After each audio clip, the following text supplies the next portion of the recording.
Hello friends, welcome to my YouTube channel think urology and gynaecology. So friends, आज मैं आपके साथ बहुत ही इम्पॉर्टेंट टॉपिक जो कि बहुत ही अपकमिंग टॉपिक है वो डिस्कस करूंगी, वेदर नेचुरल बर्थ और सिजेरियन सेक्शन। जब भी पेशेंट कोई भी ओपीडी में आता है, फर्स्ट टाइम दिखाने ही आता है, तो उसके मन में ये क्वेरी होती है कि क्या हमारी नॉर्मल डिलीवरी होगी या फिर हमें सिजेरियन सेक्शन कराना पड़ेगा। सो फ्रेंड्स, इस वीडियो में मैं आपको डिटेल में बताऊंगी कि कब आपकी नॉर्मल डिलीवरी हो सकती है, कब नहीं हो सकती है और कब आपको सिजेरियन सेक्शन कराना पड़ेगा। सो आप मेरी इस वीडियो को एंड तक फॉलो ज़रूर करिए।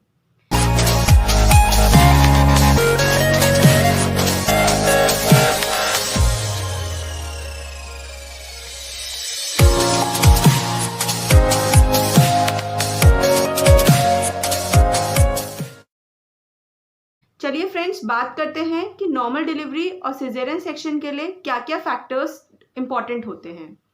सो फ्रेंड्स, नॉर्मल डिलीवरी और caesarean section individual to individual depend करता है। ये 37 वीक्स के बाद आपकी गायनेकोलॉजिस्ट असेस करती है कि आपकी नॉर्मल डिलीवरी हो सकती है या नहीं हो सकती है, कि कहीं ऐसे कोई इंडिकेशंस तो नहीं है जिसके लिए आपको सिर्फ सिजेरियन ही कराना पड़ेगा।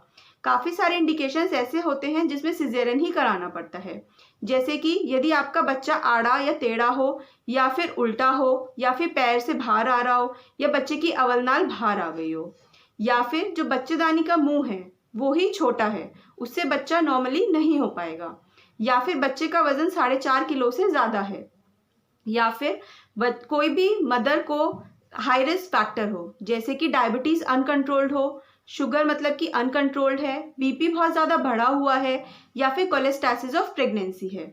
इन सब कंडीशंस में आपका सिजेरियन ही होगा।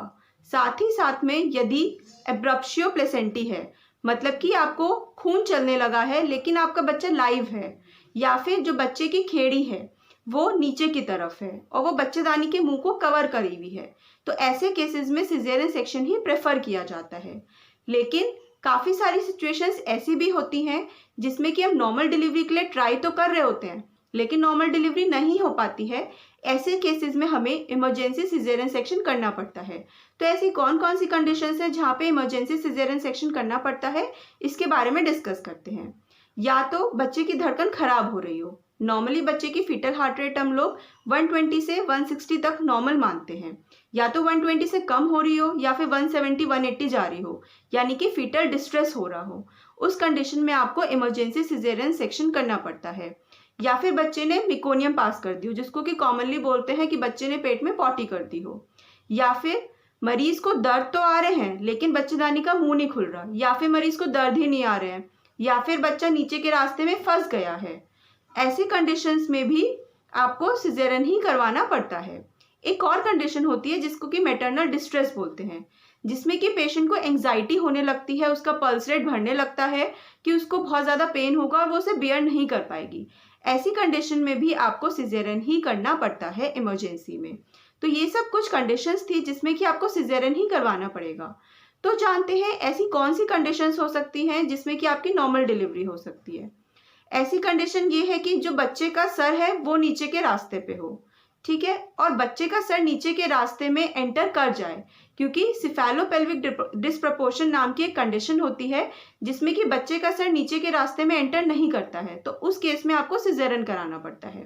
तो अगर बच्चा सिर से नीचे आ रहा हो और बच्चे के चारों तरफ का पानी अच्छा हो, प्लेसेंटा की मेच्योरिटी ठीक हो, कोई भी IUGR ना हो बच्चे को, कोई मदर को हाई रिस्क फैक्टर ना हो, और जब पेशेंट लेबर में होती है, यानी कि जब पेशेंट को दर्द आ रहे होते हैं, तो हम एक बिशॉप स्कोर देखते हैं जिसमें कि देखते हैं कि बच्चेदानी का मुंह यानी कि सर्विक्स का मुंह कितना खुला हुआ है, कितनी सॉफ्ट हुई है वो, मतलब उसकी कंसिस्टेंसी कैसी है, उसकी पोजीशन कैसी है, बच्चे का जो सर है वो कहाँ पे, यानी कि स्टेशन ऑफ हेड देखते हैं।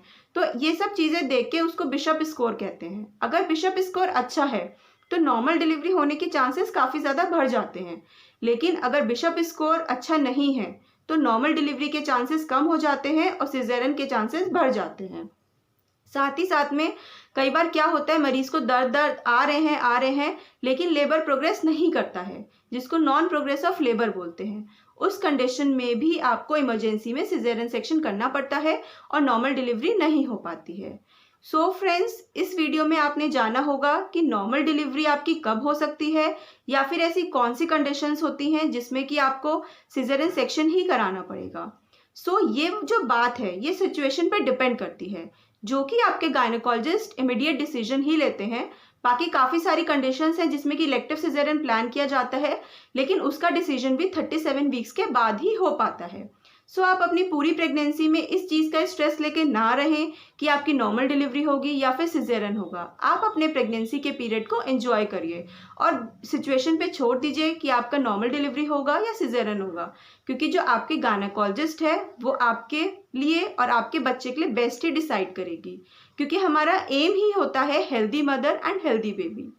अगर आपको मेरी ये वीडियो अच्छी लगी हो तो मेरे channel think urology and gynaecology को लाइक, शेयर एंड सब्सक्राइब करना ना भूलें।